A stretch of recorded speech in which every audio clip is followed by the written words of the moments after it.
few of those in that 220 house when we read it the first time.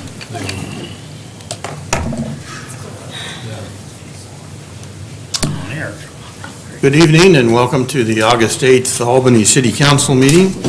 I'll call the meeting to order, and would you join me in the Pledge of Allegiance? I pledge allegiance to the flag of the United States of America and to the republic for which it stands, one nation under God, indivisible, with liberty and justice for all. And Allison, can we have a roll call, please? Olson. Here. Sykes. Yo. Johnson. Here. Kellum. Here. Kopsinski. Here. Coburn. Here. Canopa. Here. And the mayor is participating by phone. Shouldn't that correct terminology be there? Here. There. Stop having fun. All right. So let's start with a special presentation by the police department. Chief, I assume you and the captains are coming up.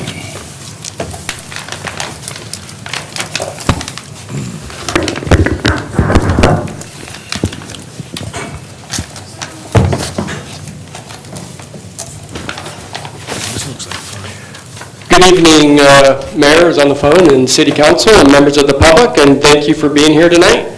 I would first like to ask Sergeant Justin Alexander and Officer Alex Johnson to come forward, please. And this is for a life-saving merit award.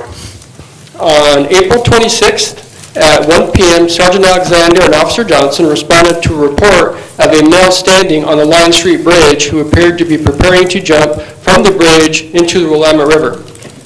Officer Johnson made verbal contact with the male and used a calm voice and started to develop a rapport with the individual. Sergeant Alexander arrived a few minutes later after Officer Johnson and made the initial contact.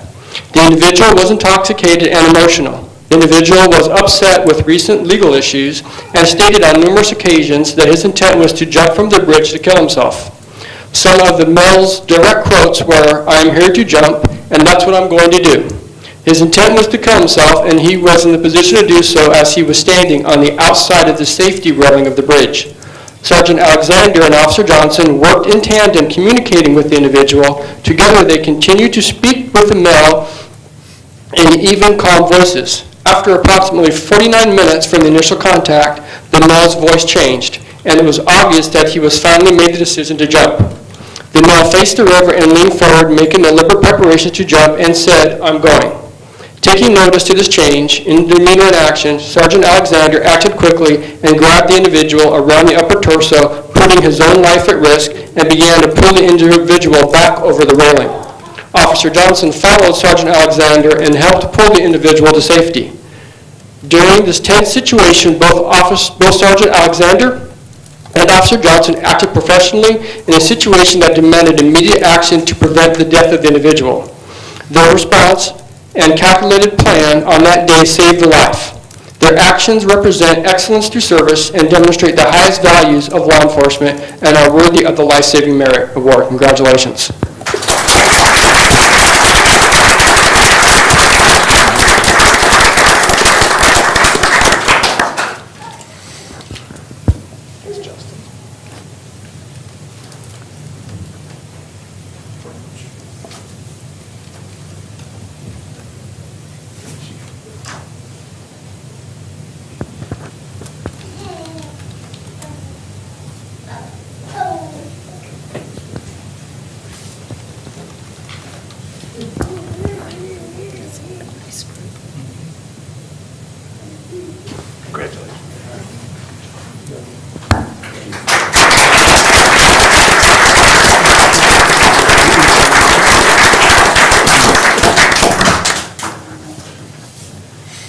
The next life-saving award is for Officer Mike Wood and Officer Cody Lowry. If they come up here, please. On 5/16 at 06:49 hours, two citizens called 911 to report a male acting suspiciously on top of the Pacific overpass. At first, callers reported a male was pacing back and forth, and later updated the information that the male had now climbed over the bridge railing. The subject had positioned himself above the railroad property, which was composed of hard gravel and iron railroad tracks next to the Jackson Street Road. The long distance from the bridge to the ground is capable of causing death. Officer Cody Lowry arrived first and drove past the subject and stopped. Officer Mike Wood arrived at the same time and stopped prior to the male. Officer Wood's vehicle system recorded the entire event. The male was standing on the outside of the bridge railing and holding onto the railing behind his back. Officer Wood was acting as a shift supervisor and organized his resources. He directed other responding units to specific locations and requested the Albany Fire Department to be notified. Officer Mike Wood approached the male and distracted him by engaging him in conversation. The male was focused on Officer Wood, which allowed Officer Lowry to approach him from behind. Officer Lowry grabbed a hold of the male by using a bear hug and placing herself in harm's way to keep him from jumping. Officer Wood quickly ran to assist, and they pulled the male back onto the bridge and detained him. Officers Wood and Lowry had a brief time to decide and act on a plan that likely saved the person's life. Their prompt response and quick thinking were critical to solving the incident without any issues. The actions of the officers Wood and Lowry demonstrated their professionalism and commitment to serving the citizens of Albany, and specifically those in crisis. For these reasons, we award them the Life-Saving Merit Award. Congratulations.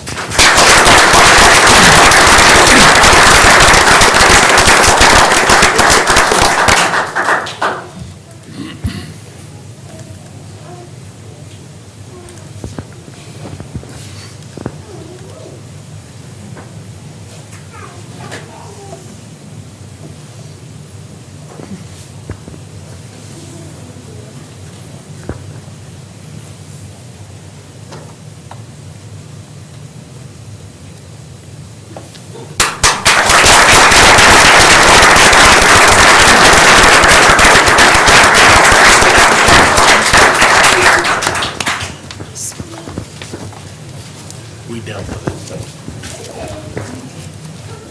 We got your back. I would also like to ask Sergeant Justin Alexander to come up here. And Officer Cody Lowry.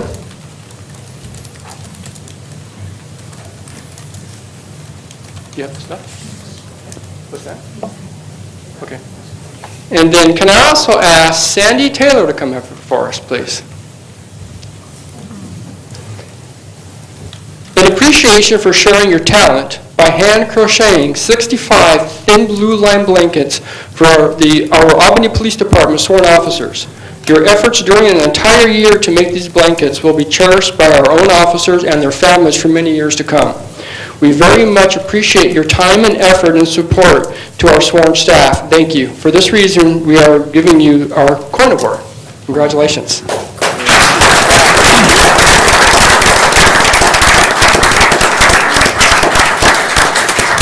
And this here is a picture of what she crocheted for all of us. That's a lot of crochet. More than an hour. So Sandy, I just wanted to say all of us very, very much appreciated all your time and hard work and just the generosity of it, especially those of us who've never met you. That's extremely kind of you. So we have some thank you cards as well as a couple of gift cards that everybody kind of put in to say thank you and show you our appreciation. So I'll make you open them all in front of everybody. Thank you very much. Yeah.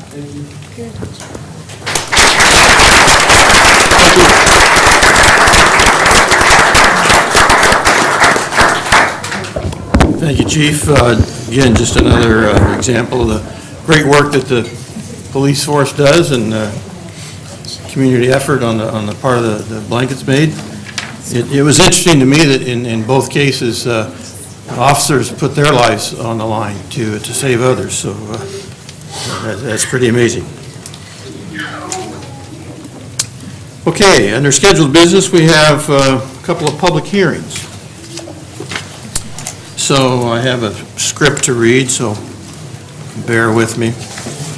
But this is a quasi-judicial public hearing regarding planning file AN-01-18 and ZC-01-18. This application is a request to annex an 8.41 acre parcel located at 5188 Columbus Street Southeast, together with a rezone from urban growth management urban growth area 20 acre to residential single family RS5 and open space.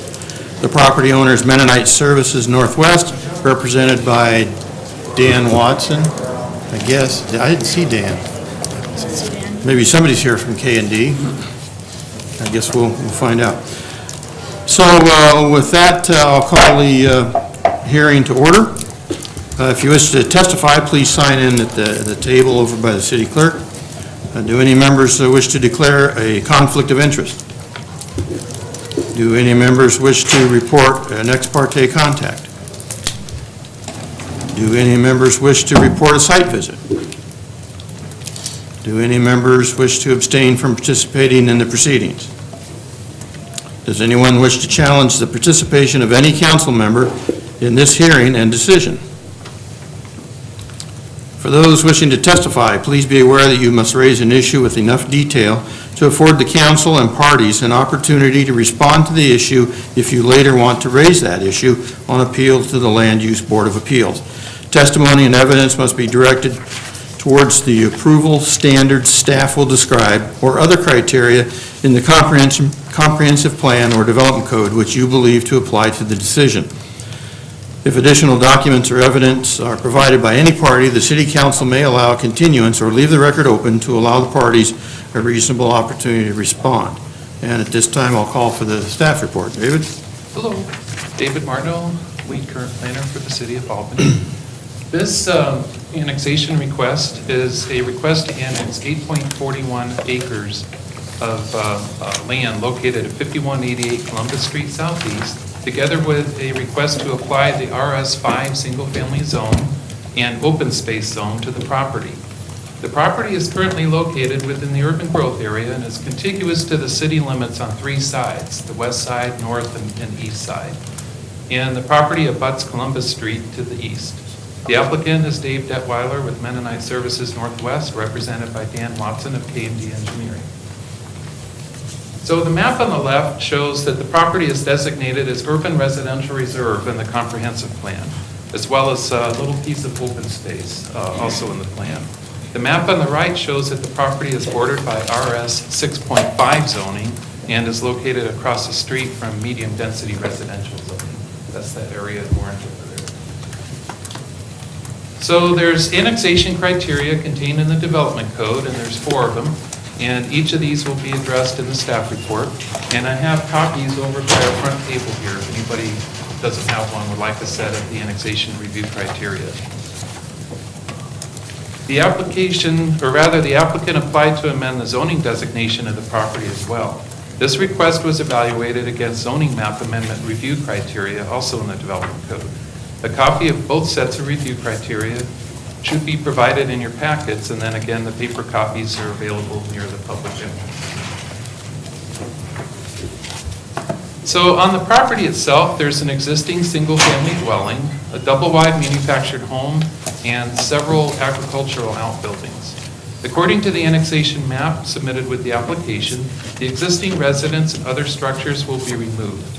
According to the applicant, Mennonite Village is reaching their capacity to provide services and sees the need to expand and grow their facilities. There's no immediate plans for development on the property that were submitted with this application. There is an area of wetlands near the southwest corner of the site, and there's also a grove of trees along a portion of the southern property line. The proposed annexation agreement requires that trees greater than 8 inches in diameter be retained until reviewed by the city prior to development. Public utilities, including sewer, water, and storm drainage in this area, are capable of serving this development on subject property without detriment to nearby properties. Connection charges for sanitary sewer, water, and storm drainage in Columbus Street will be due with future development on the site. The subject property is located in the South Albany neighborhood, and development in this area of town is guided by the South Albany Area Plan, which was completed in 2012 and is incorporated into the city's comprehensive plan. According to the plan, the subject property is designated as residential low density. The proposed RS5 single-family zoning is consistent with that designation. No new streets or public trails are shown in the South Albany Area Plan that would apply to this property. Annexation agreements are a tool to implement the visions, goals, and policies in South Albany. Annexation agreements are required for all lands proposed to be annexed in South Albany to ensure all annexations are in the public interest. The terms of the annexation agreements may include, but are not limited to, dedication of land for future public facilities, construction of public improvements, a waiver of compensation claims or other commitments, and public benefits deemed valuable to the City of Albany. Annexation agreements are typically recorded as a covenant that runs with the land. The draft agreement can be found in your council packet beginning on page 46. Public facilities that would be required to serve future development on the subject property are available at or near the site. Connection charges for sanitary sewer, water, and storm drainage will be due when development occurs. A condition of approval will require the applicant to enter into an annexation agreement that outlines respective obligations between the applicant and the city. Based on the comprehensive plan map designation for the property, the proposed zoning will result in about 8.2 acres of residential single-family and about 0.21 acre of open space. The Albany Development Code allows property owners to request refinements to the boundaries of an open space zoning district. An amendment to modify the open space boundary will be approved if the land requested to be removed from the district does not include any natural resource overlay districts.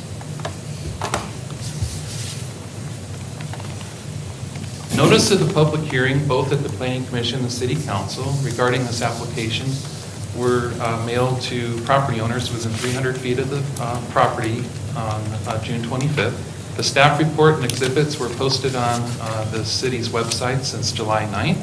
The site was posted in one location at the driveway entrance, and there were no public comments received prior to today's hearing or given at the last Planning Commission hearing. So in conclusion, the staff finds that the availability of utilities, infrastructure, and transit make the 8.41 acre property an ideal candidate for infill development within the city. The requested RS5 zoning designation is consistent with the site's comprehensive plan designation of urban residential reserve and the South Albany area planning designation of low-density residential. It's most likely that the site will be developed with residential units that complement similar residential units at Mennonite Village, a community that serves aging residents by providing a continuum of care. A signed annexation agreement will ensure that the extension of public infrastructure will serve future development. So on balance, the evidence supports annexation and assigning the zoning designation of RS5 and open space to the subject property. So therefore, the Planning Commission and staff recommends approval of the request as conditioned. Thank you, David. Do any councilors have any questions for David? Sharon? I think it's covered. All right, thank you. Is there anyone here representing the applicant? Okay, so if you have any comments, come forward and please state your name and address and make those comments for the council.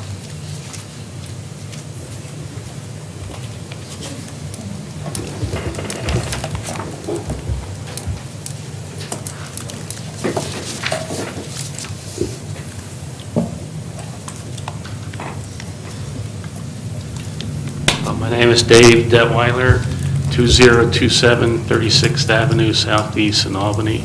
Detweiler spelled D-E-T-W-E-I-L-E-R. As David mentioned in our application, this is a property that's directly across the street from our main campus that we own, and in our master planning for 5 and 10 years, we definitely want to do something with that property, and so the annexation process needs to happen before we can go on with development plans. So that's why we bring that before you now to get this piece annexed into the city so we can move forward with development. All right, thank you. And Dave, I see on the sign-up sheet you're with, like you said, Mennonite Village, and so is Ron. Did you want to speak, Ron?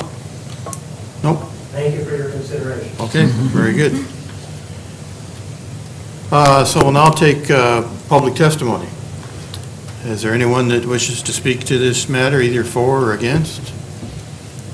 All right, seeing none, there'd be no rebuttal testimony. And nothing else to add, David, I assume? All right. Any procedural questions? And I will note that I failed to mention the time when I called the hearing to order. So I don't know if we can estimate that. It was probably about 8 or 9 minutes ago? It'll be on the video. Okay, 7:25. okay. Thank you. Thanks, Allison. And so I'll close the hearing at 7:35. So, council, what would you like to do with this issue? Move to approve. Second. So there is an ordinance on page 53. I assume you're referencing that ordinance? That would be correct. So we have a motion and a second to approve the ordinance. Any other questions? I think we need to read the ordinance. Oh, that might be a good idea. So we have a motion to approve the ordinance. Jessica, could you read it, please? Sure. An ordinance proclaiming the annexation and zoning of property located at 5188 Columbus Street Southeast, Lynn County Assessor's Map Number 11S-03W-20, Tax Lot 1302, and containing approximately 8.41 acres, file numbers AN-01-18 and ZC-01-18, and setting a public hearing for the removal of territory from the Albany Rural Fire Protection District. So do I have a motion to read it a second time? In title only. Second. And a second? All right. Please. You need to vote on it. You have to vote on it. What was that? All right, all those in favor of reading the ordinance a second time signify by saying aye. Aye. Opposed, same sign? All right, go ahead. Do it again. An ordinance proclaiming the annexation and zoning of property located at 5188 Columbus Street Southeast, Lynn County Assessor's Map Number 11S-03W-20, Tax Lot 1302, and containing approximately 8.41 acres, file numbers AN-01-18 and ZC-01-18, and setting a public hearing for the removal of territory from the Albany Rural Fire Protection District. So prior to my procedural goofs, we did have a motion to approve this ordinance. Is that still a good motion? And we had a second. So any other discussion on this ordinance? All those in favor say aye. Aye. Opposed, same sign. So moved. I must say that Sharon makes this job look pretty easy. Oh, my gosh. All right, so now, moving on, we have another public hearing. This is another quasi-judicial public hearing regarding planning file AN-02-18 and ZC-02-18. This application is a request to annex an unaddressed 6.33 acre parcel located east of Mennonite Village and west of Interstate 5, and rezone this site from Lynn County Urban Growth Management / Urban Growth Area, 20 acre, and exclusive farm use, EFU, to residential single-family, RS 6.5, and open space. The property owner is Mennonite Home of Albany, represented by Dan Watson of KD and Engineering. So at this time, I'll call the public hearing to order at 7:38. So if you wish to testify, please sign in at the table by the city clerk. And do any members wish to declare a conflict of interest? Do any members wish to report any ex parte contact? Do any members wish to report a site visit? Do any members wish to abstain from participating in the proceedings? Does anyone wish to challenge the participation of a council member in this hearing and decision? For those wishing to testify, please be aware that you must raise an issue with enough detail to afford the council and parties an opportunity to respond to the issues if you later want to raise that issue on appeal to the Land Use Board of Appeals. Testimony and evidence must be directed towards the approval standards staff will describe or other criteria in the comprehensive plan or development code which you believe to apply to the decision. If additional documents or evidence are provided by any party, the City Council may allow a continuance or leave the record open to allow the parties a responsible opportunity to respond. At this time, I'll call for the staff report. David? Good evening once again, David Martineau, City of Albany Planning Division. This application is a request to annex an unaddressed 76.33 acre parcel, which is located east of Mennonite Village and west of Interstate 5, together with a request to apply the RS 6.5 single-family residential zoning district and open space zone to the property. The property is currently located within the urban growth area and it's contiguous to the city limits on its west side. The applicant is Dave Detweiler, represented by Dan Watson of K&D Engineering. So the map on the left shows the property is designated urban residential reserve and open space in the Albany Comprehensive Plan. The map on the right shows that the property is bordered by RS 6.5 zoning and open space zoning to the west. Properties to the north and south remain in Lynn County's jurisdiction and are zoned exclusive farm use.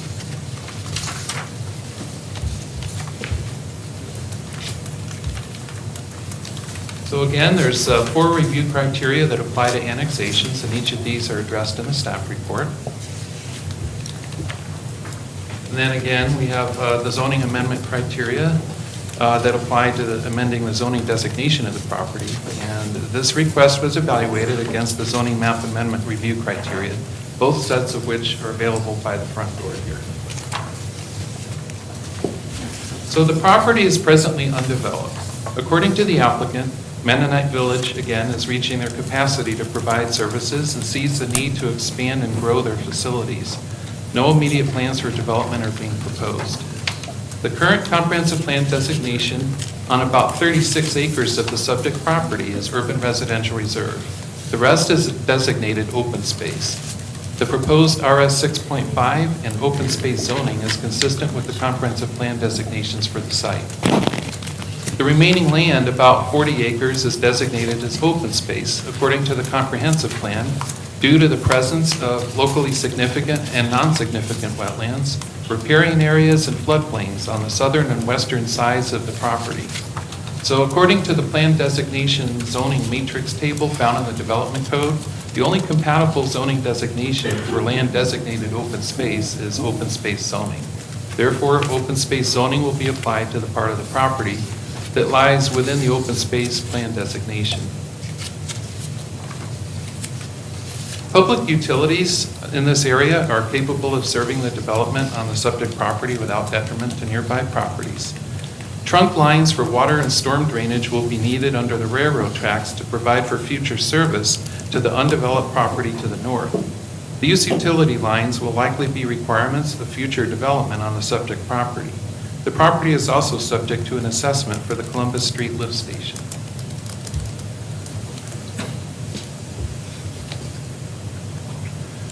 So the subject property, like the one we just discussed at the prior hearing, is located in the South Albany neighborhood.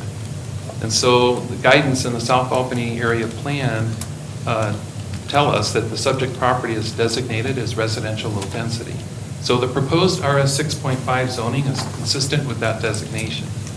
No new public streets are shown in the plan that would apply to this property, nor are parks or schools proposed for the site. However, the plan does show a trailhead and a trail system called the Oak Creek Loop Trail that would be proposed on this property. The condition of approval will require construction of the trail in accordance with the plan at the time of site development.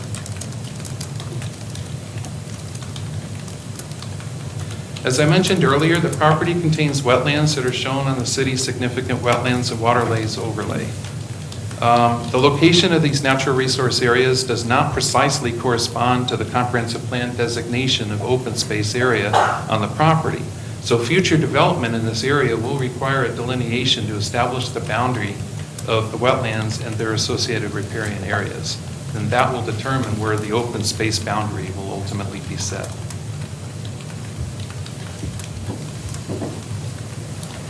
So notice of public hearing went out to property owners within 300 feet on June 25th. The staff report with exhibits were posted on city website pages since July 9th. The site was posted in one location, which is in the vicinity of Columbus Street and 47th Avenue. And we did receive 2 written comments before the Planning Commission hearing. Copies of both letters were provided to the Planning Commission as well as are provided to you in your packets. In conclusion, the staff analysis finds that the availability of utilities and infrastructure make the 76.33 acre property an ideal candidate for development within the city. The requested RS 6.5 and open space zoning designation is consistent with the comprehensive plan designation of urban residential reserve and open space, as well as the South Albany area planning designation of low-density residential. It's most likely that the site will be developed with residential units that complement similar residential units at Mennonite Village. Again, it's a community that serves aging residents by providing a continuum of care. A signed annexation agreement will ensure that the extension of public infrastructure will be available to serve future development. On balance, the evidence supports annexation and assigning the zoning designation of RS 6.5 and open space to the subject property. Therefore, staff and the Planning Commission recommend approval of this request as conditioned. All right, anyone have any questions for David? I guess I've got one. You mentioned there were a couple of letters proposed that you included in the packet. Can you address those concerns, or did you address them and I just went over my head? One of them was concerned about complying with Goal 10, and the other one was about traffic on 47th. Well, the one that addressed fair housing, Goal 10, I don't know if they were aware that we're amending the comprehensive plan, that this is an annexation and the assignment of zoning to property that was already designated as low-density residential. I think they were looking to see whether or not, if it was a comprehensive plan amendment, did we do an analysis of needed housing? But since it wasn't a comprehensive plan amendment, we didn't address that. And furthermore, this is an annexation that does provide housing for special needs populations, so we feel like the analysis was sufficient. Okay, and about the traffic on 47? The traffic on 47, there's not really anything new that's happening at that intersection. Ron is here, he could probably help explain that a little bit better as to what fix there could be for that traffic. I assume there was a traffic analysis done as part of the application? Not necessarily. The traffic analysis will take place during development. Okay. Anyone else have any questions for David? Councilor Coburn, just a quick clarification. David, since the application had been submitted, Public Works repealed the Columbus Street lift station in lieu of assessment. So is there any modification that would have to happen in your document in order to reflect that so they aren't obligated to that in the future, or is that just, it's gone, and so when they develop, they won't have to pay that? We might want to drop back and look at the annexation agreement to see if that requirement was captured in that or not. Okay. It may not have been, but we'll want to double check that. Okay, thank you. That's the only place that I would foresee that information. Okay. Okay, does the applicant wish to make any comments or add to the discussion? None? Okay. So now we'll take public testimony. Is there anyone from the public wishing to comment on this issue? Okay, when you do come up, ask that you state your name and address and spell your last name, and then make your comments. Good evening. My name is David Winstrom, and I'm a resident of Mennonite Village, and I live at 4559 Kestrel Lane Southeast. The last name is Windstron.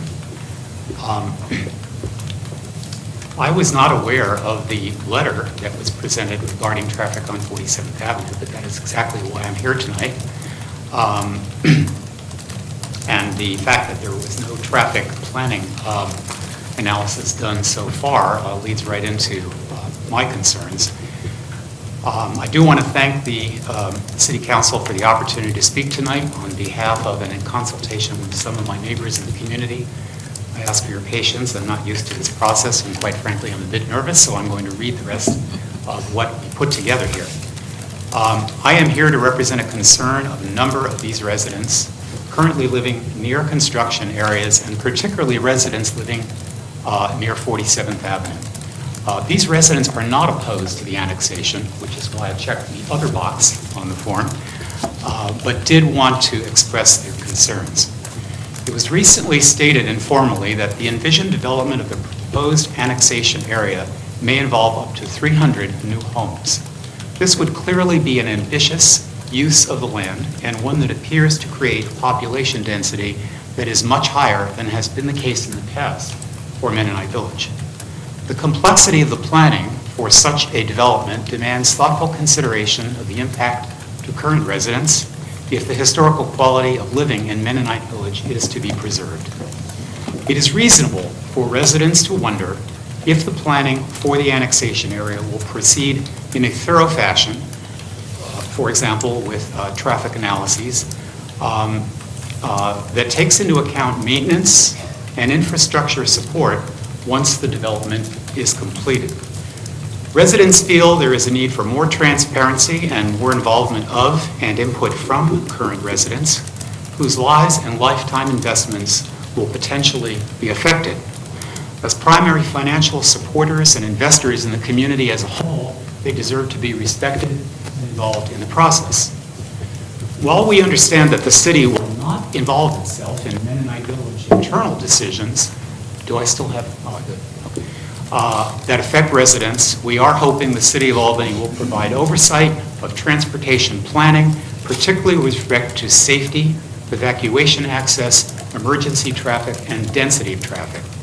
We have been told that the area adjacent to the railroad tracks was originally envisioned as a possible service road, but that plan was dropped in favor of using all available land for new development on the current Ivy Loop project.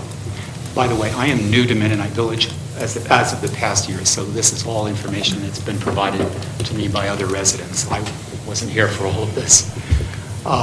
It appears that 47th Avenue will become the primary and perhaps only access road to the annexed area.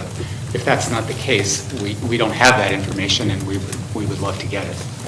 The current village-wide speed limit of 15 miles per hour may be harder to maintain as hundreds of new residents are trying to make their way from their homes to Columbus Avenue. The issue isn't so much Columbus Avenue, it's the other end of 47th Avenue that we're concerned about. Our understanding is that access to the new area for cars, golf carts, bicyclists, and pedestrians will be via an extension of 47th Avenue out toward the freeway. I'm sure you've already seen maps of the area, but, well, you had a map up here already, so we can disregard that. Unless an extension of Midway Drive from east of the freeway is anticipated, it appears that 47th Avenue may be the only access route. This raises concerns for residents for the reasons already stated.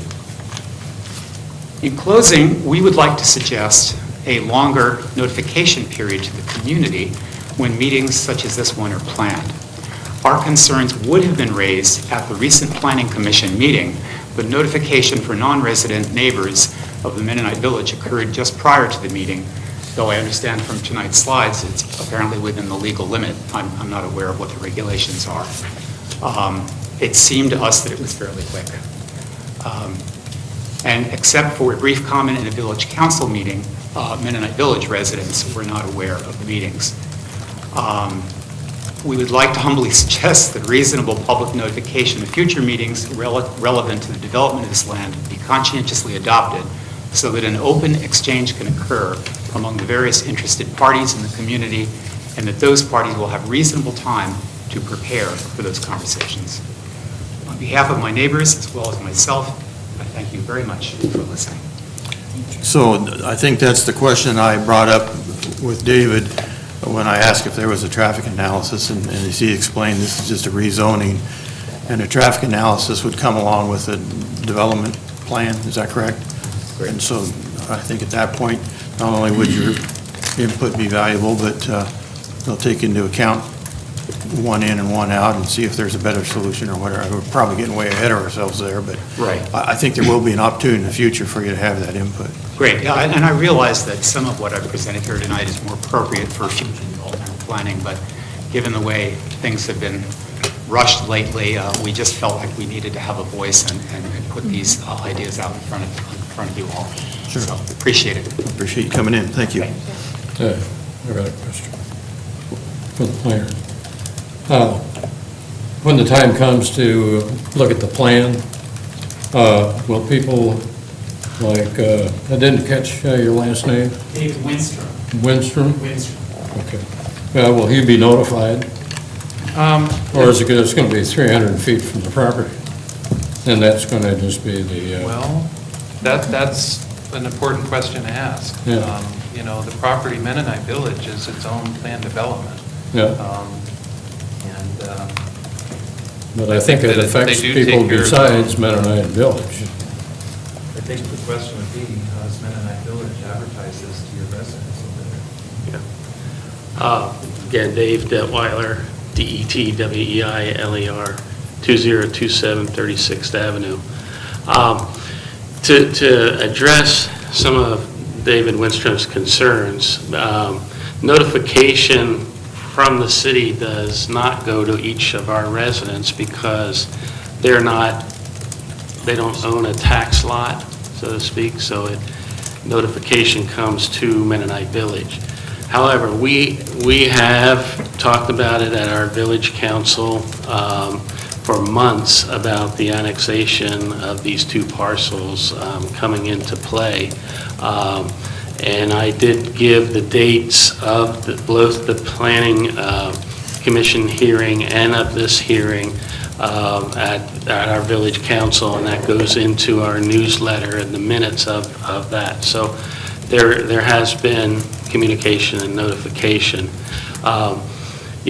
Other concerns he's raised, will be part of that development process. We don't have a layout or type of housing specifically planned at this point, but we are to the point where we're finishing up the development of our existing campus, and that's why we're going through this annexation process. Okay, thank you. Yeah, well, now that is totally non-related to my question. So my question is, are we going to notify Mr. Winston and the other neighbors when the development does happen? If they'd like to be notified, we'll make sure that they do get notified. You know, I think people who are affected by a major increase in traffic ought to be notified, and we have to figure out some way to handle that traffic, if it's going to be a major increase in traffic. Right, so if past precedence kind of sets in stone that what Mennonite Village does is they come in with phased plan developments. That's how they've done much of their previous development, especially east of Columbus. And so that type of process is a public process. It's a type 3 process, so it does require a public hearing at the Planning Commission. So the advertising for those is a bit more thorough, I guess, than you would have if it was simply a staff level review. Good. Thank you. Okay, well, we were in the middle of public testimony. Is there anyone else from the public that wished to testify on this subject? And does anyone wish to testify on the proposed annexation or the zoning map amendment? And I think the applicant had an opportunity to speak in rebuttal. Any staff member additional comments? Not from me, thank you. All right. And anyone have any questions on our... Question for staff. Oh, I didn't see it. Rich, go ahead. Well, I just, issue that was spoken of just a moment ago about the lift station. If this is in fact passed, before any changes are made within the body of this, is that going to throw a monkey wrench in the middle of the system? Or do we need to wait until after that has been checked out and changed, if it needs to be, to do it? Or can we pass it one time and change it in the middle? I mean, it's... Well, the issue with the lift station is not something that's in the ordinance. It's under consideration. It is, though, maybe an issue that's in the annexation agreement. I'll have to go back and see if that's the case. But the annexation agreement has to be signed by both parties, Mennonite Village as well as the city of Albany.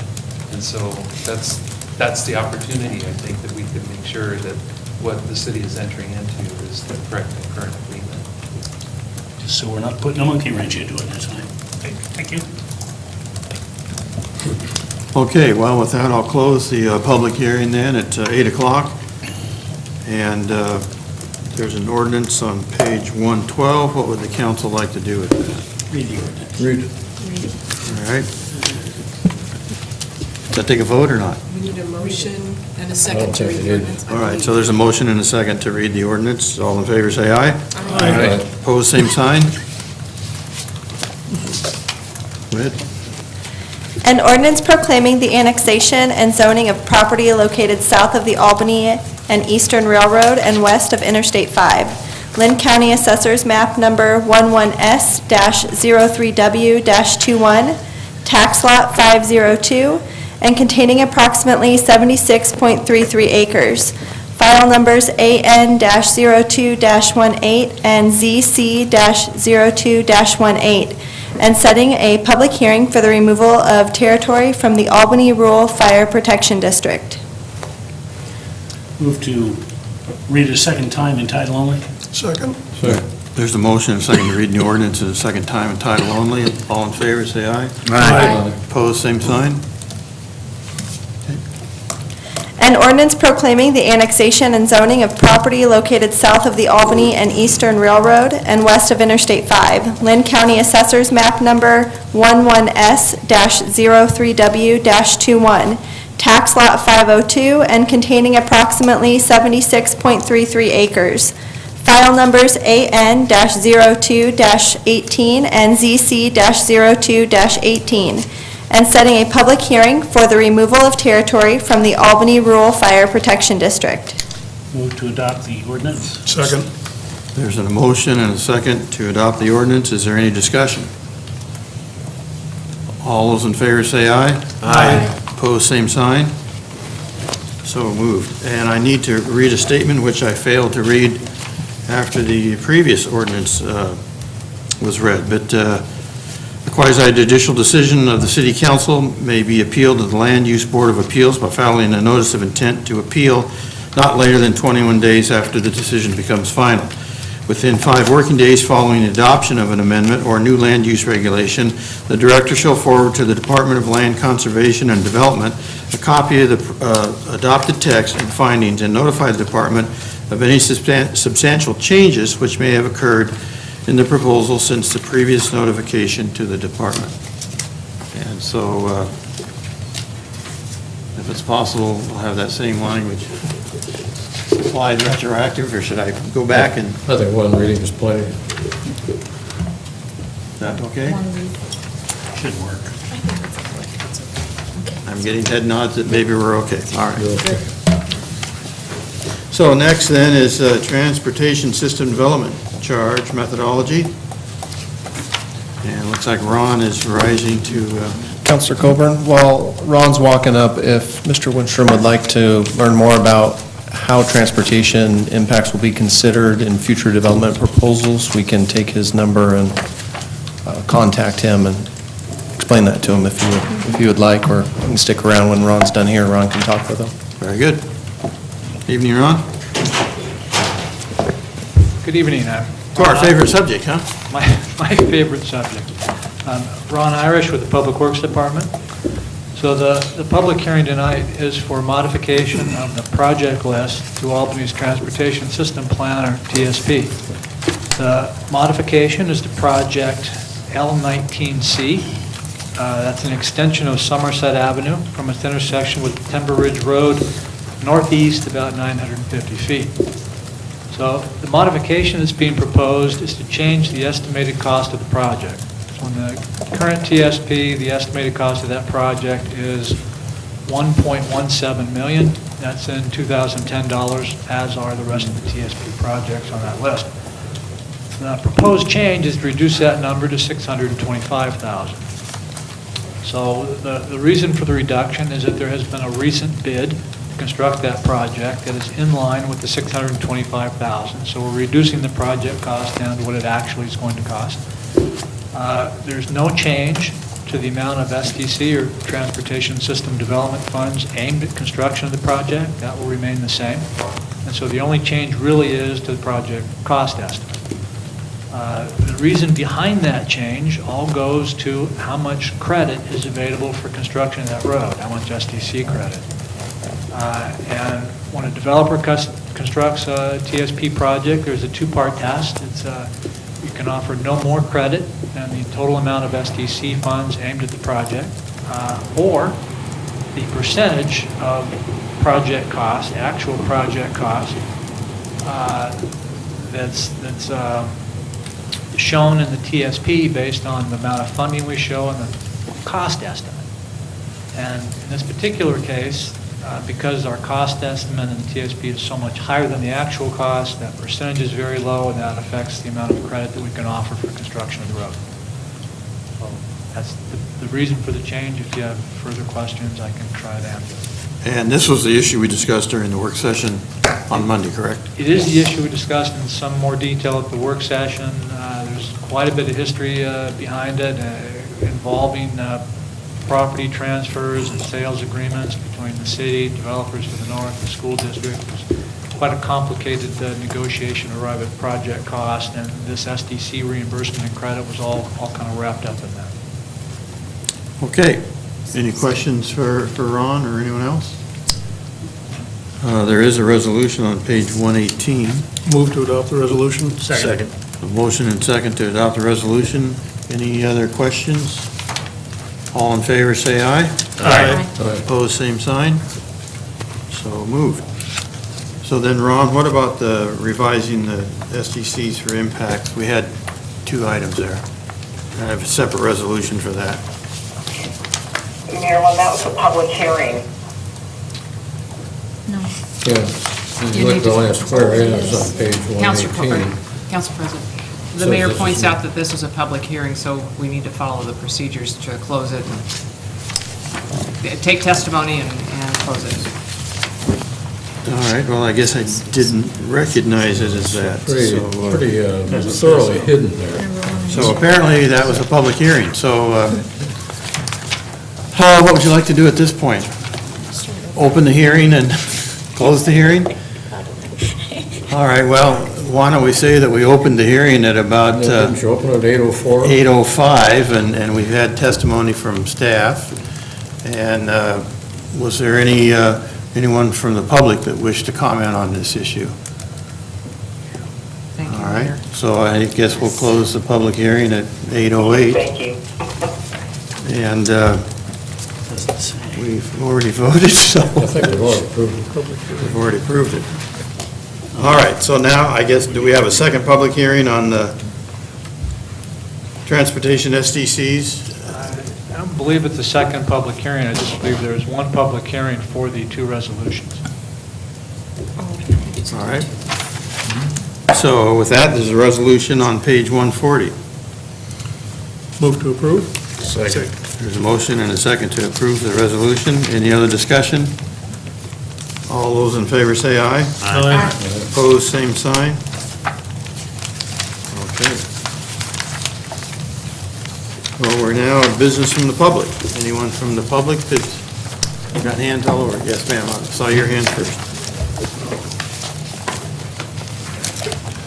My apologies, I said I thought it would only take about 20 minutes to get to this point. That's okay, I'm still here. I certainly was. Diane Conrad, C-O-N-R-A-D, 4798 Becker Circle, Southeast Albany. I come to you with an issue that has been here in the past, and that concerns the traffic sign on Waverly Drive that borders the South Albany High School that reduces the speed to 20 miles per hour. In communicating with ODOT, with the district school board, and Albany's traffic system analyst, I have found that the city has the authority to remove that sign. We are all concerned with the safety of our students, so why ask to remove that sign? Some people believe that we should do all we can for safety, and they believe that all that is done is necessary. I want to present a view that our goal should be for safety, actions that are necessary and sufficient. To clarify the relationship between necessary and sufficient, give you an example. The city can propose an ordinance that would state drivers that see any student or teenager on any sidewalk should reduce the speed to 20 miles per hour. Now, that would be sufficient for safety, but would it be necessary? I have experienced driving on Waverly Drive that some drivers will press their brakes and create a sudden disruption in the traffic flow. And I am concerned with that. I've spoken to some people, they are concerned, they say they see a lot of students crossing Waverly Drive going to the school. But then in further discussion, we find that those students are crossing Waverly not inside the school traffic zone, but outside the zone.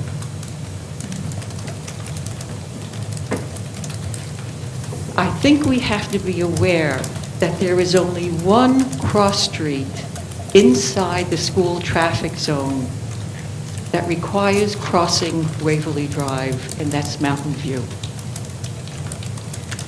In that area, what already exists is a sign that alerts an approaching pedestrian crosswalk. At the crosswalk, there are strips across Waverly Drive, and then there is a second sign that designates the crosswalk, and then it has a button that you can enact a flashing light. I think what we also have to be aware is that Waverly Drive borders only the athletic field of the school, not the main entrance. The athletic field is closed by a 6-foot chain link fence, and there's only one door opening size opening onto Waverly Drive. So the chain link fence prevents the students from dashing out into the street. And I personally have yet to witness a student cross the athletic field, go through the opening in the fence, and cross Waverly Drive. And I have yet to witness any student crossing from Mountain View, which is the only street within the school zone traffic. Drivers on Waverly Drive have an adequate view of the athletic field, even if there are signs on the chain link fence. There is no parking on Waverly Drive within the school zone traffic, so drivers have a full view of all pedestrians. Waverly Drive bordering the school is lined with several feet of grass and trees, so pedestrians cannot accidentally stumble into the street. And lastly, I want to refer to ODOT's speed zoning brochure, section Speed Zone Standards, and I want to quote, "Many people believe that lowering posted speeds will mean fewer accidents, but studies do not prove this." I repeat, studies do not prove this. Consequently, with all these factors, I believe removing that school zone traffic sign on Waverly Drive that reduces speed to 20 miles per hour will not cause an unsafe condition for students and will allow the drivers on Waverly Drive a safer, consistent traffic flow. So please consider that there are the two signs for pedestrian crossing, there are stripes for pedestrian crossing, and there's an available flashing light on that cross-section. And because of all these measures, I believe that reducing the speed limit to 20 miles does not accomplish more safety and just disrupts traffic flow. I will present to the city clerk just a handful of signed letters in support of this proposal, and I also have a copy of the summary of these points for each of the council members for your review. Thank you. All right, thank you. Anyone else with comments? And I believe I saw this gentleman over here second earlier, but, so, sir, go ahead.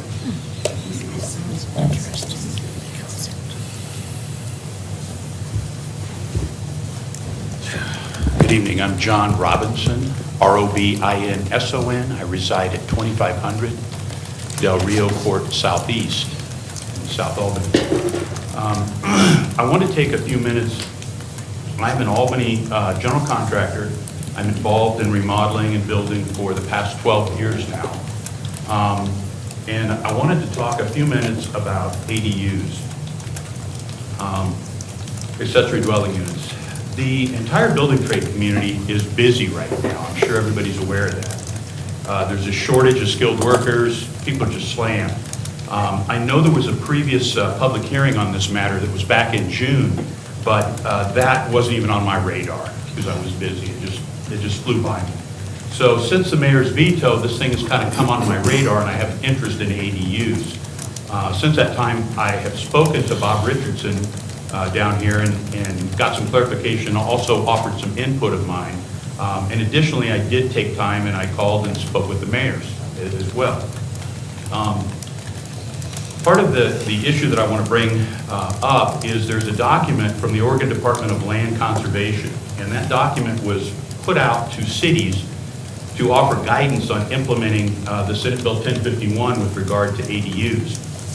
Buried in those recommendations, one of the recommendations in that document is that cities consult with local housing providers so that standards can be tailor-fit to the needs of the individual community. So my comments are that I don't feel that we had adequate outreach to the local building community here during that process to involve them. And so I would request that any further discussion on ADUs that's going to take place in the future would possibly consider including members from the building community like myself. And I would volunteer for that. And if I'm not the right guy, then there's other people we could find. But it's a really busy time, and so I think this has fallen off the radar of a lot of people because they're just really busy. Additionally, one of the things that I'd like to suggest is that I think we need to look at neighboring communities to see what they're doing with regard to ADUs. And I believe that that would be beneficial, and I don't believe that we did that previously in the planning work that was done. We didn't look, at least when I inquired about that, I wasn't told that we looked at what the other cities were doing. I think the reason that's important, for instance, is my daughter happens to live in Springfield, and she's asked me, hey, Dad, would you help me build an ADU at my house? So I've dug into a little bit about what Springfield's doing and found out that they settled on 800 square feet. But beyond that, Springfield has waived the SDC fees on the ADUs for a period of time, sometime into 2019, to kind of encourage ADUs. So I believe that there's many issues that surround ADUs that need to be addressed in addition to this last issue that caused the veto, which was strictly, I believe, around the square footage number. And so I think it would be beneficial as a builder that we could have some kind of commonality between communities, because us contractors are often working in multiple communities, you know, and when we build a single family home or a addition or a remodel, you know, we know, oh, we've got to go to city and we're going to have to get this type of permit, that type of permit, and all those building codes are similar.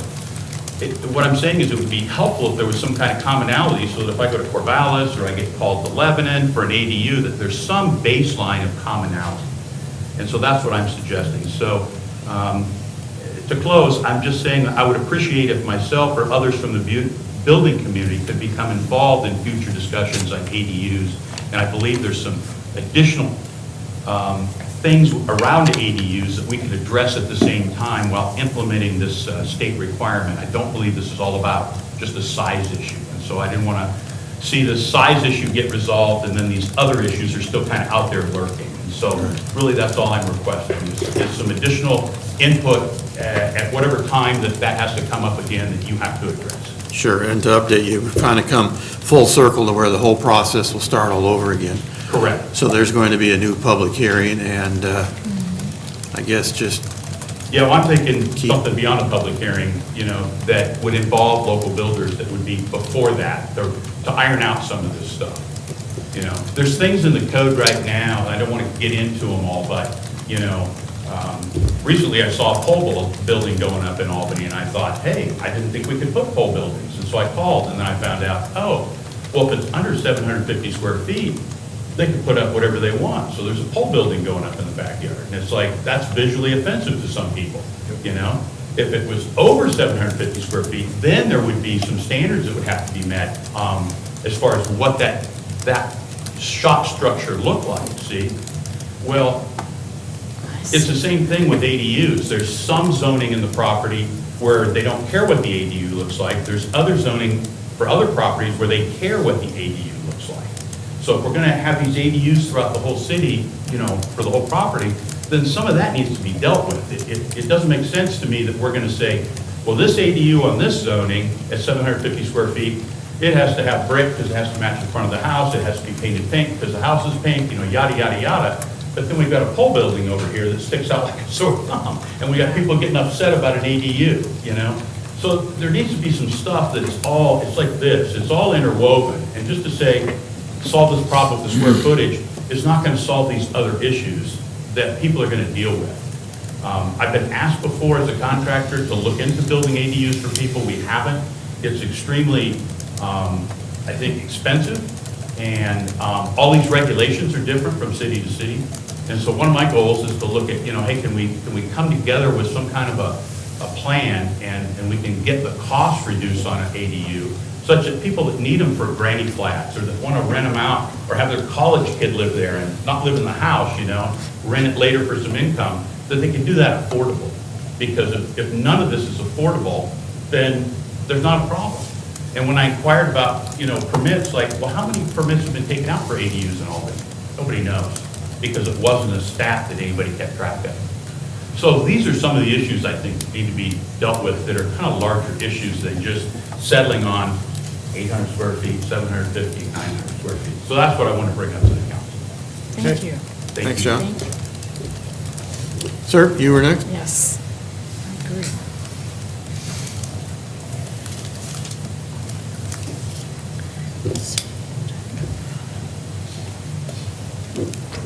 Yes, I'm here. My name is Ed Hemmingson. It goes by Edgar, E-D-G-A-R, initial U, Hemmingson. I think you can spell that. I'm here to endorse the speaker that gave the presentation on the school zone speed limits. I heartily endorse that, and I think you should go one step further. Take down all the 20-mile-an-hour speed zones wherever there is a fence. That would spare me from feeling silly for going by a system that was totally useless, which I think is the case. I mean, when school is out, the kids can walk on any street they are, and we don't have 20-mile-per-hour speed limits wherever kids might walk, because they can walk anywhere they please. And I think the fence is the thing. Any school zone that doesn't have their fenced-in yard, fine, leave it the way it is. But since the majority of schools that I happen to know take notice of have a fence between their school ground and the road, I think it seems kind of silly to have it fenced off, to have a law that says you can't do that. So that's about all I have to say. I think you get the point. Anybody don't understand? Good enough. So thank you very kindly. All right, thank you. Anyone else for business? Stop making me feel silly. Yes, ma'am. Yes, ma'am.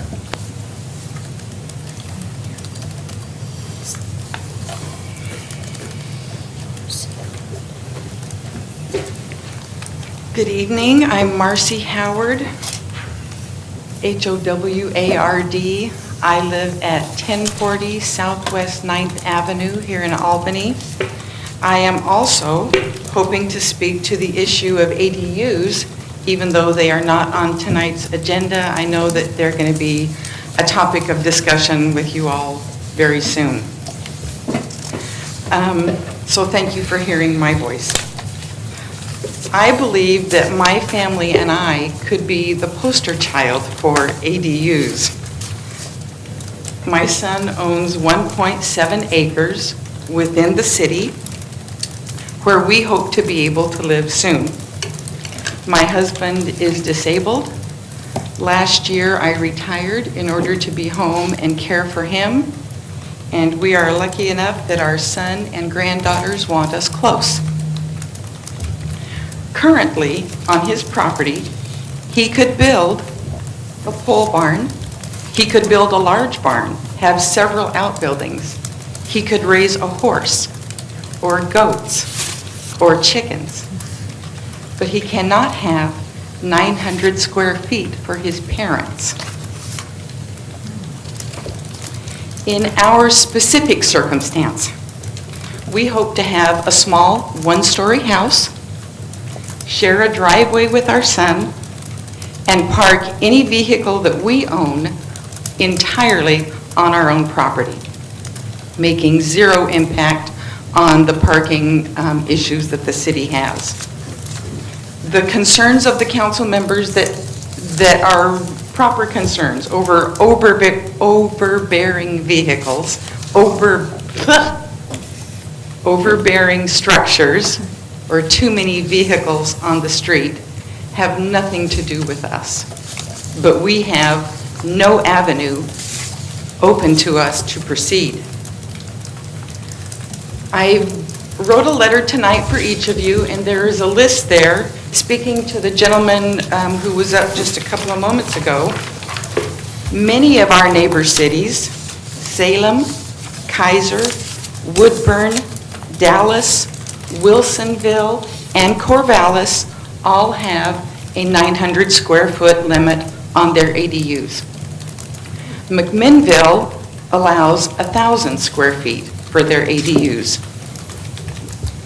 as long as you meet the requirements within the ADU codes.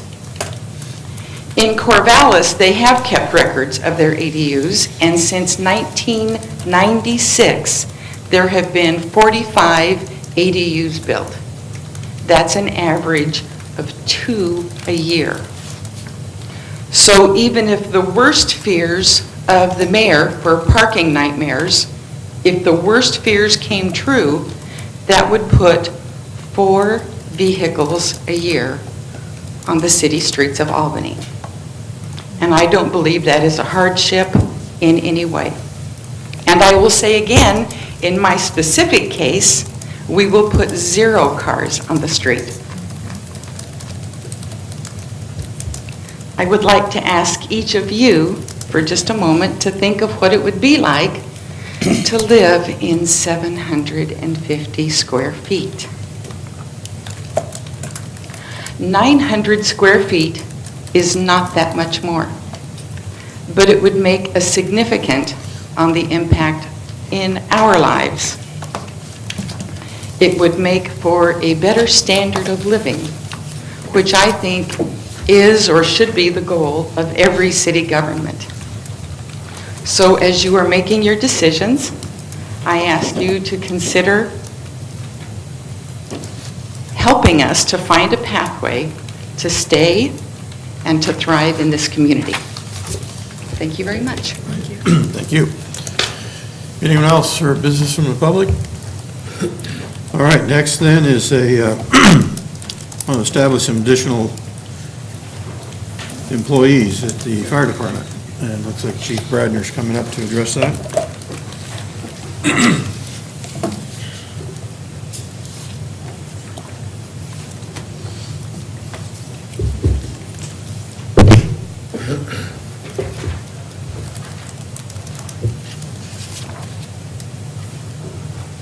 Good evening. So Albany Fire began providing services to the community of Millersburg on July 1st of this year at a rate of $2 per $1,000 assessed valuation. The Millersburg City Council has decided that they would like to increase the staffing that will be at that station once it opens out in Millersburg, and they have voted to approve $300,000 of additional payment to the city of Albany in this current fiscal year in order to allow us to hire those 3 additional positions. This would allow us to staff a 3-person engine company out there as opposed to the 2-person brush rig that was originally scheduled to be at that station. And the station is scheduled to be open in September, and it will start currently with the 2-person staffing, and then November 1st would switch over to a 3-person engine company. So the additional revenue, the $300,000, was included in our budget that the council just adopted here last month, but the positions weren't included in there because we didn't know for sure if it was coming. We had a reasonable expectation that it would, but we did not include the position. So at this point in time, I'm requesting that you increase the fire department's FTEs by 3 to allow us to hire then those 3 additional positions in order to allow us to staff with 3 people out there at that station. Ultimately, having a 3-person station out there in Millersburg benefits both our communities, as that engine can come into Albany and respond on calls, and obviously our crews can go out there and respond on calls as well. And I wanted to give just a real brief update on that because we're now 1 month into providing the full service to the community. During the month of July, we had a total of 17 calls in Millersburg. Of those 17, 8 are into what I call Old Millersburg. Old Millersburg being the area that we covered for the last number of years under Albany Rural. And so there were 9 new additional calls into New Millersburg, or the area that we started covering come July 1st. Of those new calls, 6 of them were EMS related, medical related, and 3 of them were fire calls. So the impact is low as we anticipated it would be. So with that, I'd be happy to answer any questions you may have. Any questions for John? You said new fire station? Yes. Where are they building it? They're building it on Concert Road, right across the street from City Hall. So Right. behind the Firehouse Deli that's there on the corner? Oh. Yeah, right there. Thank you. Any other questions for John? All right, we have a resolution then on page 150. Move to approve. Second. There's a motion and a second to approve the resolution. Any other discussion? All those in favor say aye. Aye. Opposed, same sign. All right, next, John, you're going to talk to us about a boat. Correct.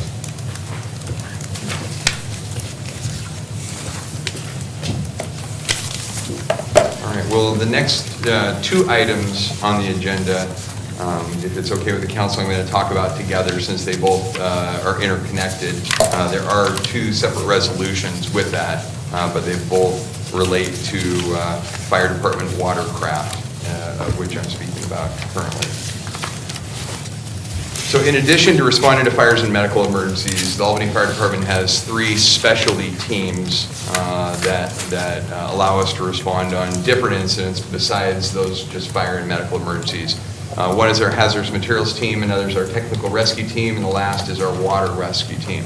Of those 3 specialty teams, our water rescue team is by far the most active in emergency responses. And very active as well in the training that they do on a regular basis.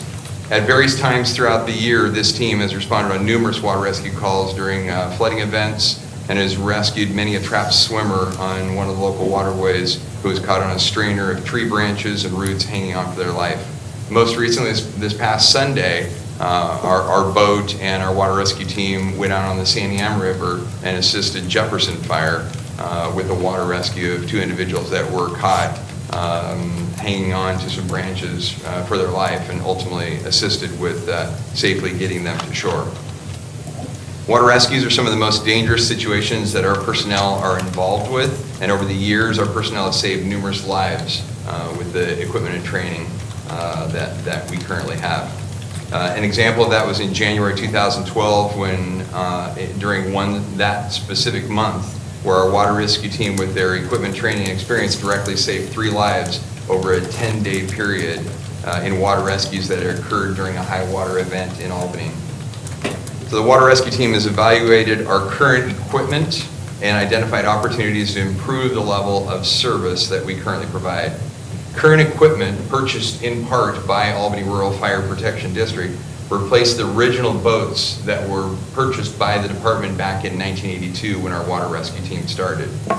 Time, training, and emergency responses have shown a better and safer way to operate that overall improves the efficiency of the water rescue team and ultimately their ability to respond on water rescue calls.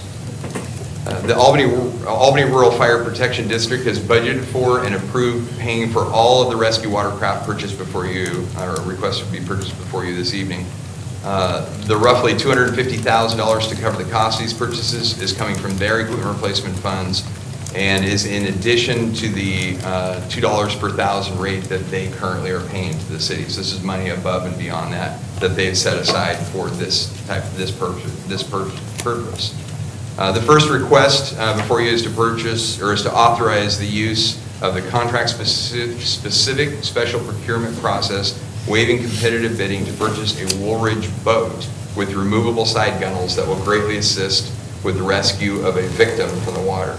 So I want to show you just real quickly a water rescue that we had back in January of 2016 right out here on the Willamette River, and I'll talk a little bit more about the gunnels on the boat and explain why we're looking at what we're looking at.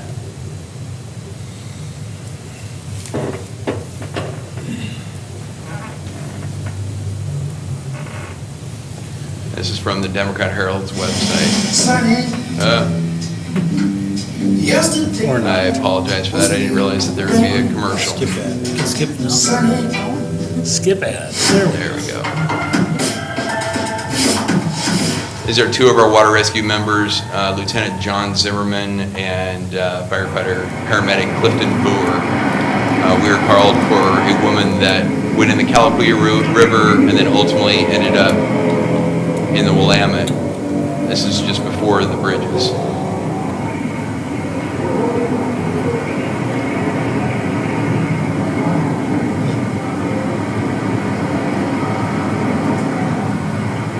Is she out there on purpose? I don't believe so, no. As you can see, they're struggling just with the two of them to actually get her on board.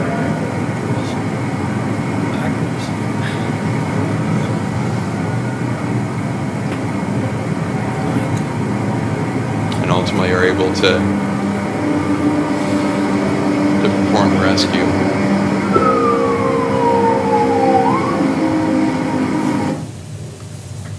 So the side gunnels, or the gunnels, are the side of the boat. And in doing research on this subject after this water rescue, our water rescue team discovered that there was a product out there, a boat out there specifically made for water rescues that, let's see if we can advance this. There we go. That actually has removable sections on either side of the boat to aid in being able to pull somebody onto the boat without having to hoist them up over the side like that. So this is a Woolridge boat. This is not the specific boat that we would purchase. It's a boat, a picture of a boat that I was able to find that actually has that cutout section that is specifically set up for water rescues. And Woolridge boats they're out of Seattle, Washington. They do actually make boats specifically for water rescues, not just pleasure craft as some of the other ones do, obviously. So this would be a valuable tool for us and something that would benefit us in being able to provide rescues like the one that you just witnessed. The second request is to again authorize the use of the contract-specific special procurement process, waiving competitive bidding to purchase two Aluma Pro rescue watercraft from McKinnon Marine Technologies, Inc. out of Anchorage, Alaska. So I'll show you then also a picture of those to give you an idea what that's like. It's kind of like a jet ski. Currently we have a jet ski, but a jet ski is designed and built for recreational purposes. It has a fiberglass hull, and it's narrower. It's not a super stable platform, and these boats, Aluma Pro rescue watercraft, are designed specifically for water rescue teams, and they have an aluminum hull, and so they're sturdier than a fiberglass hulled boat, and they also provide a more stable platform which assists the crews with being able to carry out that rescue. That's one picture. That's a picture of our crews recently training on the boat. It was a demo boat that they were trying out down on the Willamette River. And then you can see, obviously, they can get 3 people on it. There's a platform on the back for doing an actual rescue. You can actually pull somebody on board with that and take off. I've seen pictures of that boat with 10 or 12 people actually on it, so it's very stable in the water and creates a very stable platform. So again, there's no other manufacturer that makes this type of a craft out there. It's relatively new on the market, and it's, as I said, designed specifically for water rescue type of scenarios, and that's what we're looking at doing with it. So at this point in time, I'd be happy to answer any questions that you may have. Rich, you got an hour? I'm sorry, what was that? I noticed they hoisted the lady on the wrong way. Navy, I was part of a rescue crew. We followed the USS Ranger and the USS America, a destroyer, and we used a motor whaleboat. It is verboten to pull someone over on their back. It hurts their back, plus they don't bend that way. And so it's about 5 times harder to do that, because they don't bend that way. I mean, you have to pick them up and pull them over. But did you check out whether or not you could modify the boat you have? We did not. As far as putting gunnels on it, removable side gunnels? It would be not that hard to do. I mean, you and I, and for everybody's information, John and I spoke about this issue, and I guess I have made jet boats. I was production superintendent for Inland Marine Industries, and it's not that big of a deal to change it. Now, you do have to make sure it's strong enough when you do it, but to have a piece that you can pull out is not a big deal. You just have to make sure before you take off, you put that back in place, because, well, you go around a corner, you try to slide too much one way or the other, and you'll fill your boat with water. And that would happen even with the Woolridge boat. Sure. I guess my concern is that we're buying a whole bunch of equipment, and even though it is Albany Rural's money, it's still taxpayer funds. And I think we should be looking at, if we have something that the engine's a little slow in, overhauling the engine. Having it checked out to see how much would it cost us to modify one of the boats we got. I mean, you were saying that one just doesn't fit the program, and I understand. Right. There are things that just don't work out, but one of them works pretty well. Take the one that works good, modify the gunnel so it can be accessed, and try it before we spend $180,000. We can spend, 40 and overhaul an engine and fix the gunnel before we do that. I guess I think we're premature is what I'm saying. I don't doubt that it would work better than what we have right now. Right. Have we ever missed anybody because we didn't have the equipment? Did we ever get anybody hurt? Because, I mean, there are reasons to change things. Just gives me pause. So I guess my response would be there would be a number of other improvements. The side gunnels is the specific thing that goes with the Woolridge boat. Mm-hmm. A side scan sonar would be part of that. Added onto that. A FLIR system, so we're actually able to see victims on the river at night without just a naked eye. When we had those 3 rescues in 2000, and I think it was 12, January of 2012, One of them was a kayaker, a 14-year-old kayaker out of the Willamette River, who got separated from his father. By sheer luck, one of our people ended up driving the boat to where he was floating and getting ready to go under the water, and they were able to pull him out. If they would have had a FLIR system, they would have been able to actually see a heat signature and then go right to him. So those are other pieces of equipment that would be included in a new boat that the current boat doesn't have. The current boat those items could be added to it as well. Yes.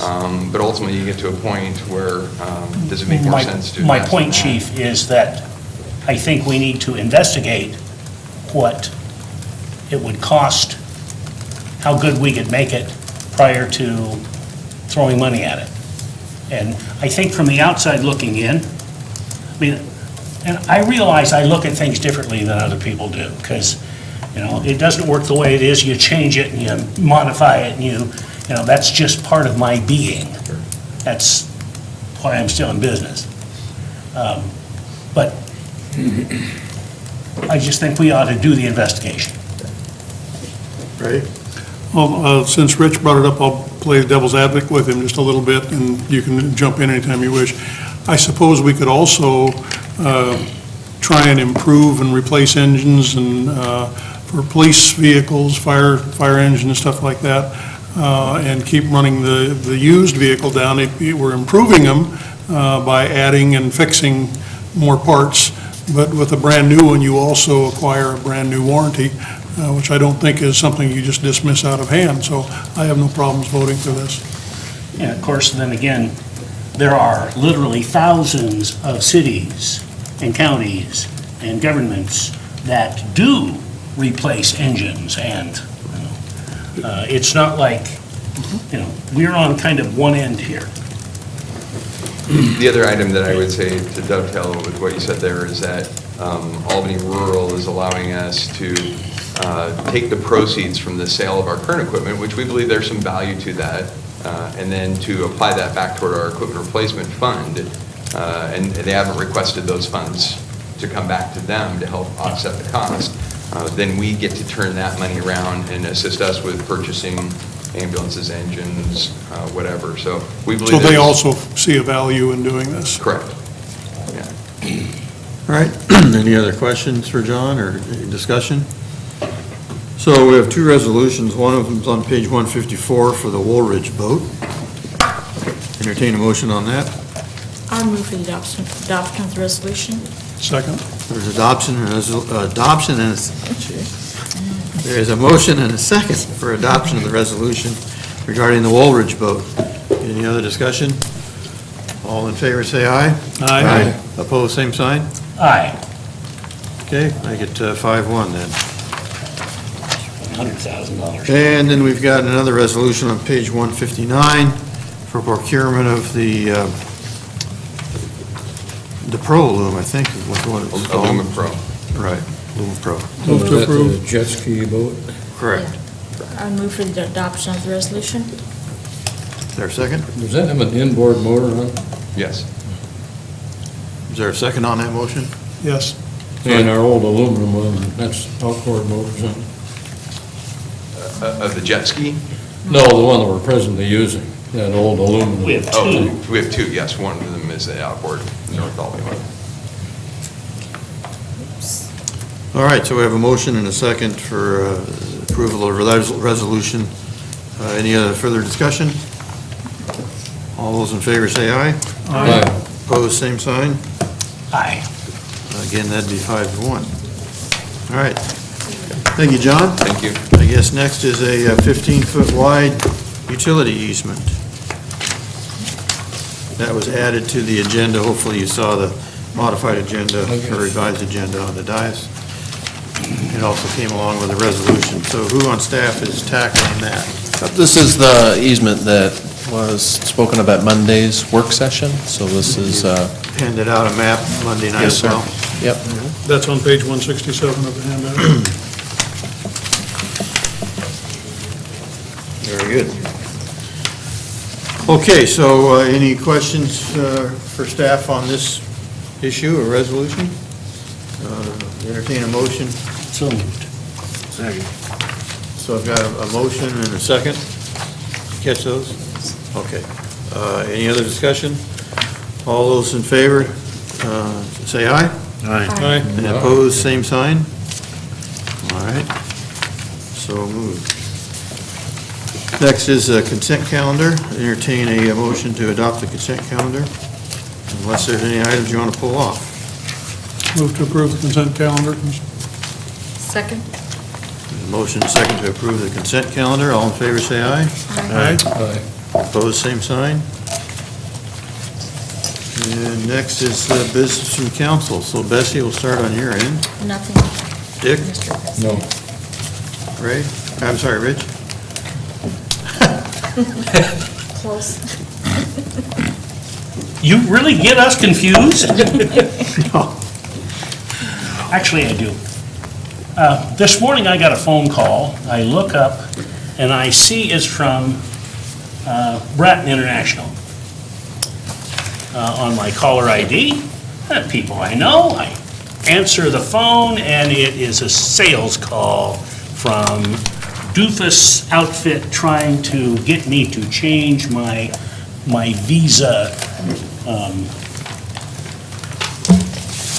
acceptance to their system. And I have talked about this before. Well, I spoke with Andy Olson. I spoke with Marilyn about it. There is a program that people can use to make it look like it's a local call.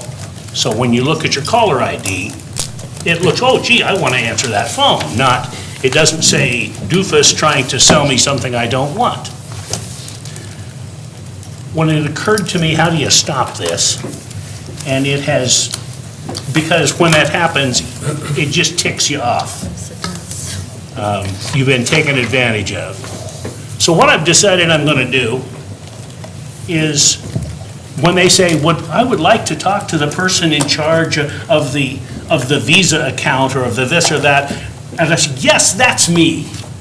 Oh, by the way, what's your name? And I get their name. What's the first name of your supervisor? And I get, so would you tell John Schwartz that because you tried to use a duplicitous system to get me to answer the phone call, I don't care what it is you want to do. There is no way on God's green earth I am going to do business with you. Have a nice day. I don't know if it's going to work, but it feels wonderful. That's it. Right? I can't top that. Mike? Yeah. On all the documents tonight for signature required, it says acting mayor. I thought I wanted clarification on that. Is the mayor not the mayor anymore and you're now the acting mayor? Or I thought you were the president of the council. I'd like to know when you became the acting mayor. Just a question. Yeah, I'm not trying to be, I'll let the city attorney or manager address that one. I mean, the mayor's still the mayor, I'm still the president of council. One of my jobs is to... Well, who's the acting mayor? As I understand it from Mary Dibble, from the city clerk, that's the reason for acting mayor is when the mayor's not able to sign the document, and it needs to be signed by the mayor, it's then signed by the acting mayor, who is the president of the council. And I would ask Jessica to confirm that if that's the case, but that's how Mary has explained that. As far as I'm aware, that's what I understand as well. So if the mayor can't sign, then the acting mayor would have to, who would be the president. Looks like that's you, Bill. So he's not the president of the council, he's the acting mayor. He's both. Correct. So As president of the council, he is acting as mayor. Just, okay. There you go. Oh, so anybody else could too. So they're acting, okay. Just a question, because I didn't know the mayor went away. She's right here. He's here. Yeah, so. She just can't sign. Well, she could, somebody could take the documents to her and she could sign at that point. But that's all. All right. Peter, anything? I just wanted to bring up If you'd the, like me to still sign the documents, I can. He's got a bad arm. turn it down. Yes, if that's necessary, I can, but no, it's always been like that in the past. And I remember when Chuck McLaren was, gone, he took like a couple months vacation, and it's always been the president of the council would be signing documents. But if it's an issue with somebody that you don't want the president of the council to sign them, I can still get them signed. I still have a right hand to use. I was just asking for clarification, Mayor.